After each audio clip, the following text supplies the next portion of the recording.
Hi everyone, welcome to the world of 3D printing.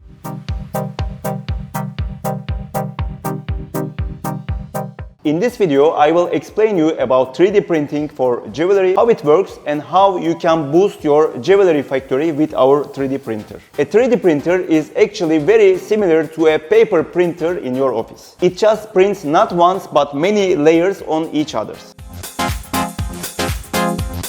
Your printer gets the data from the design file and gives a special light on each layer each time.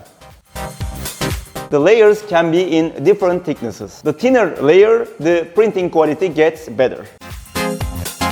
When the resin material is cured with light, it freezes on each layer.